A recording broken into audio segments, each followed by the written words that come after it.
The signal. The message arrived on a quiet Tuesday afternoon, buried in the noise between quantum states. Dr. Sarah Chen had been studying quantum entanglement patterns at the CERN facility when her instruments detected something impossible, a signal that existed in perfect coherence across multiple quantum states simultaneously. "This can't be right," she muttered, running the diagnostics for the third time. The pattern remained stable, defying everything she knew about quantum decoherence. The signal wasn't just data, it was a beacon, and it had been waiting for humanity to become sophisticated enough to detect it.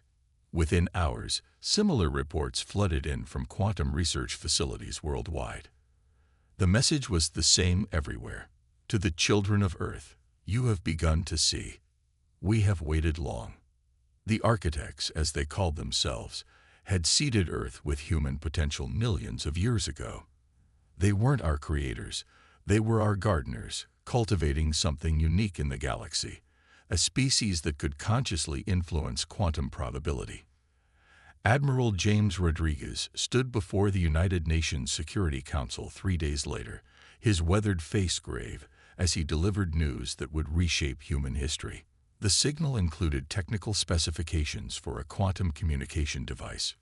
We've built it, and what we've learned is that we are not alone, but we are very, very different. The quantum communicator hummed to life, projecting a holographic figure that shifted between states of matter like a living probability wave. "I am Nexus 9, representative of the Architect Collective," it announced. "Humanity has reached the first milestone. You can now perceive quantum mechanics not just mathematically, but intuitively.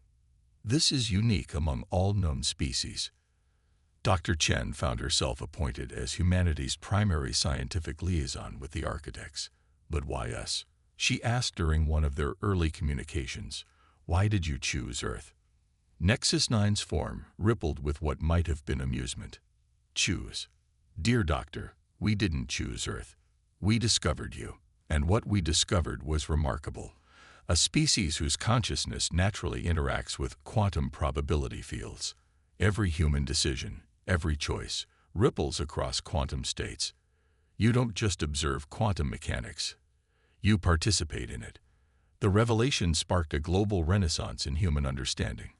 Quantum physics wasn't just a scientific principle, it was humanity's native language. Children began showing signs of unconscious quantum manipulation, their wishes and desires literally reshaping probability on a microscopic scale. But with this knowledge came attention from the wider galaxy. Humanity wasn't just unique. They were dangerous. A species that could consciously manipulate quantum probability could theoretically reshape reality itself. The Concordat, a federation of species bound by rigid physical laws, saw humanity's potential as a threat to the natural order. As Part 1 drew to a close, humanity stood on the brink of a cosmic conflict. Not over territory or resources, but over the very nature of reality itself. And in quantum laboratories across Earth, researchers began to realize that their experiments were becoming more successful simply because they believed they would be. The signal had awakened something in humanity's collective consciousness. The question was no longer whether humans could reshape reality, but whether they should. The awakening. The first documented case of conscious quantum manipulation occurred in a high school physics classroom in Osaka, Japan. 16-year-old Hiro Tanaka had been daydreaming during a lesson on Schrödinger's wave functions when his teacher noticed something extraordinary. The quantum probability demonstrations on his desk were resolving exactly as Hiro imagined they would. Dr. Chen flew to Japan immediately. "It's not just theoretical anymore," she reported to Admiral Rodriguez via Quantum Link. "These kids aren't just understanding quantum mechanics. They're directing it. And it's spreading." The phenomenon became known as the quantum touch. Within months, training centers appeared worldwide as humans, particularly the younger generation, learned to consciously influence quantum probability. Simple things at first, ensuring a coin flip would come up heads or causing a quantum random number generator to produce specific sequences. But the Concordat was watching, and they were terrified. High Commissioner X-427 of the Concordat addressed their Security Council, their crystalline form vibrating with alarm. These humans don't just observe quantum states, they collapse wave functions through pure intention. If this ability grows, they could unravel the very laws that bind our civilization together. The architects, meanwhile, maintained their role as observers. Nexus 9 appeared regularly to Dr. Chen, offering cryptic guidance. Humanity is awakening to its true nature. You were never meant to be bound by conventional physics. Your consciousness exists across multiple quantum states simultaneously. You simply never realized you could access them. The breakthrough came from an unexpected source. Dr. Maya Patel, a quantum computing researcher in Mumbai, discovered that human quantum manipulation wasn't limited by distance. Quantum entanglement, previously thought to be a delicate and easily disrupted phenomenon, became stable in the presence of human intention. It's like we're all connected through a quantum web, Dr. Patel explained during a global broadcast. Every human mind is entangled with every other, creating a network of consciousness that can influence reality itself. The Concordat's response was swift and hostile. A fleet of their ships appeared at the edge of the solar system, their intent clear. Humanity's development had to be contained, but they had underestimated how far human capabilities had progressed. When the Concordat attempted to establish a quantum isolation field around Earth, they discovered something impossible. Humans were maintaining quantum coherence through sheer will. The field meant to contain them became a tool for humanity to demonstrate their growing mastery of quantum mechanics. Lieutenant Sarah Martinez, stationed at the Lunar Defense Base, became the first human to consciously manipulate quantum fields on a massive scale. As the Concordat's field approached Earth, she didn't just resist it, she reversed it, creating a quantum mirror that reflected the aliens' own technology back at them. "We don't want conflict," Martinez transmitted to the Concordat fleet, "but we won't be contained. Quantum manipulation isn't just our technology, it's who we are." The architects watched these developments with what appeared to be satisfaction. During one communication, Nexus 9 revealed another layer of truth to Dr. Chen. The quantum nature of human consciousness isn't just about manipulation of probability. It's about the fundamental nature of reality itself. You're not just choosing between existing possibilities. You're creating new ones. As Part 2 concluded, humanity stood at a crossroads. The Concordat's fleet remained in a standoff at the edge of the solar system. More humans were awakening to their quantum abilities each day, and somewhere in the quantum realm, the architects continued their observation of an experiment that had exceeded even their expectations. The question was no longer whether humanity could change the universe, but whether the universe was ready for the change humanity would bring. The challenge. The Concordat's first direct attack came not through conventional weapons, but through an attempt to rewrite the quantum laws within Earth's solar system. Their fleet, positioned in a precise geometric pattern, began generating a cascade of forced quantum collapses, attempting to lock reality into their preferred state of rigid physical laws. They didn't expect humanity's response. Dr. Chen, working with a global network of quantum-sensitive humans, detected the attack immediately. "They're trying to override our quantum field," she announced to the Emergency Council. "But they don't understand. We're not just manipulating quantum states, we're part of them." Humanity's response emerged through an unprecedented global collaboration. Millions of humans, connected through the quantum consciousness network that Dr. Patel had discovered, began to resist the Concordat's forced reality structure. Each human mind added to the quantum uncertainty, maintaining the fluid state of possibility that had become humanity's natural domain. Admiral Rodriguez, watching from the Strategic Command Center, saw the battle unfold through quantum imaging. It looked like a dance of light and probability, human consciousness weaving through the Concordat's rigid patterns, maintaining spaces of quantum possibility within their attempted deterministic framework. The Concordat's High Commissioner X-427 witnessed their failure with growing horror. Impossible. They're not just resisting the reality lock. They're expanding their influence beyond it. Indeed, humanity had discovered something revolutionary during the attack. By working together, they could extend their quantum influence far beyond Earth's immediate vicinity. The human quantum network was growing, spreading through space like a web of consciousness and possibility. Lieutenant Martinez, now leading Earth's Quantum Defense Initiative, made an astounding discovery. "We're not just maintaining our own quantum states," she reported.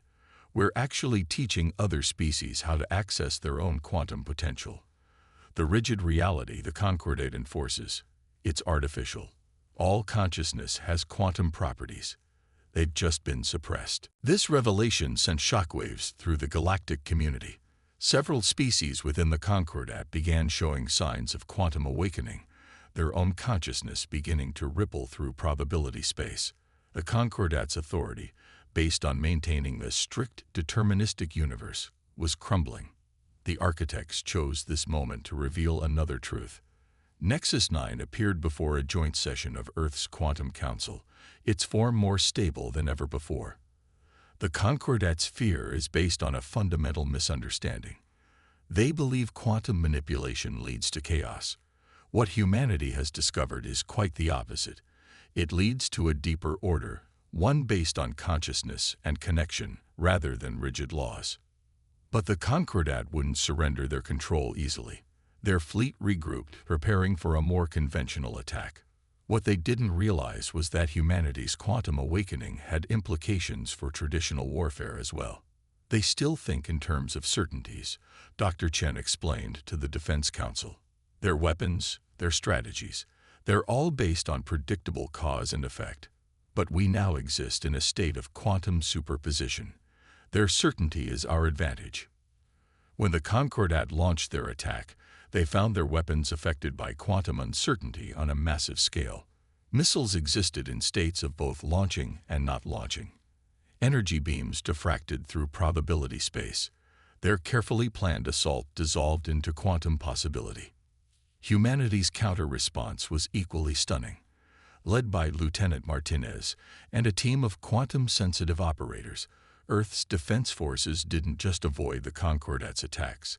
They redirected them through probability space, turning the energy of the assault into a cascade of quantum possibilities that ripple through the attacking fleet. The battle ended not with destruction, but with transformation. Several Concordat ships, their crews exposed to intense quantum fields generated by human consciousness, began experiencing their own quantum awakening. The rigid structure of their society began to show cracks as more of their people realized they too could perceive and influence quantum reality. As Part 3 drew to a close, the galaxy stood on the brink of a fundamental change. Humanity hadn't just defended itself, it had initiated a quantum revolution that was spreading across space. The Concordat's grip on reality was weakening, and a new era of quantum consciousness was beginning. But the architect's continued observation suggested that even this massive transformation was just the beginning. Humanity's role in the cosmic drama was far larger than anyone had imagined. The revolution. The quantum awakening spread through the galaxy like ripples in a cosmic pond. Species that had lived under the Concordat's rigid laws for millennia began experiencing their first tastes of quantum consciousness. The effect was nothing short of revolutionary. Dr. Maya Patel found herself lecturing to an unprecedented audience, representatives from over 300 alien species, all eager to understand the human perspective on quantum consciousness. "The quantum state isn't just a physical phenomenon," she explained. "It's the natural state of all consciousness. The Concordat didn't just limit your technology, they limited your very way of being." The architects, through Nexus 9, finally revealed why they had watched humanity so carefully. "You were never meant to be contained by conventional physics," the quantum entity explained to Dr. Chen. "Your species evolved in a unique way, maintaining quantum coherence in your consciousness, even as you developed classical intelligence. You're the bridge between worlds." But with revolution came chaos. As more species awakened to their quantum potential, the carefully ordered structure of galactic society began to unravel. Some civilizations, long suppressed by the Concordats' rigid laws, embraced the change too quickly, their societies destabilizing as they struggled to integrate their new capabilities. Admiral Rodriguez, now serving as Earth's representative to the emerging quantum coalition, recognized the pattern. "It's like the early days of our own awakening," he observed. "They need guidance, not just in using these abilities, but in understanding the responsibility that comes with them." Humanity found itself in an unexpected role. Teachers and stabilizers in a galaxy experiencing a fundamental transformation. Lieutenant Martinez led the first quantum integration teams, groups of humans working with newly awakened species to help them understand and control their emerging abilities. The key, Martinez explained to a group of crystalline beings from the Concordats' former core worlds, isn't to think of quantum manipulation as a power to be controlled. It's about understanding that you are already part of the quantum fabric of reality. You're not. The quantum revolution spreading across the galaxy wasn't just freeing other species from the Concordats' restrictions. It was teaching them to create new possibilities as well. Humanity was showing the universe how to be young again.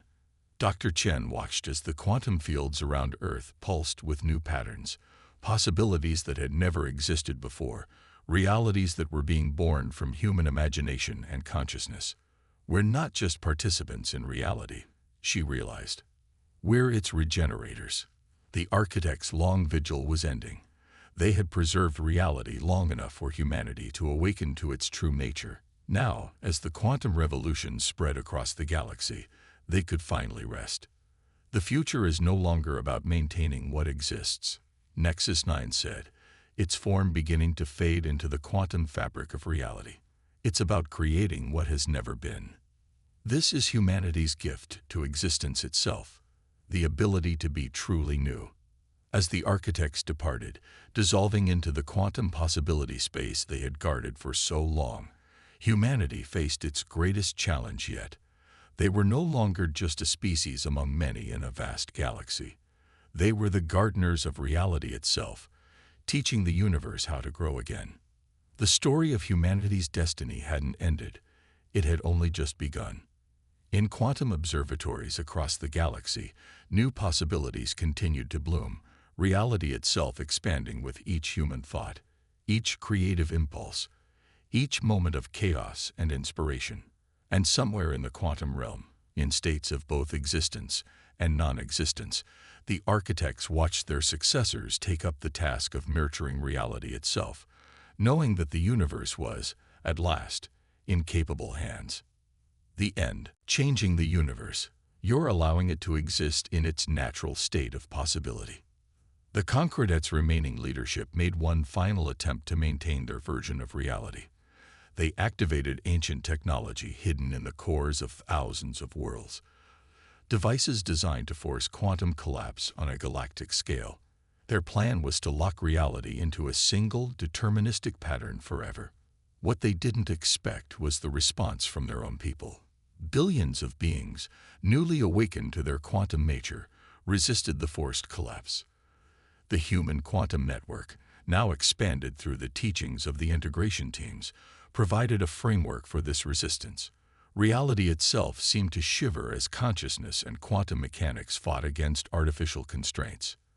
Dr. Chen, monitoring the conflict through humanity's quantum sensors, witnessed something extraordinary. "The resistance isn't just maintaining quantum states," she reported. "It's creating new ones. Reality isn't just refusing to collapse. It's expanding." The architects chose this moment to reveal another layer of truth. Nexus 9's form became clearer than ever as it addressed a joint session of the Quantum Coalition. "What you're witnessing is the universe remembering its true nature. Consciousness and quantum mechanics aren't separate phenomena. They're the same thing, expressed in different ways. Humanity didn't discover this by accident. You preserved this knowledge in your very evolution." As the Concordats' final gambit failed, their technology overloaded by the combined quantum resistance of billions of awakened minds, a new understanding began to emerge. The galaxy wasn't just experiencing a political or social revolution. It was undergoing a fundamental shift in the nature of reality itself. The question that had haunted humanity since the beginning, why us, was finally beginning to find its answer. But that answer would prove more profound and more disturbing than anyone had imagined. As Part 4 concluded, the architects prepared to reveal the final truth about humanity's role in the cosmic design.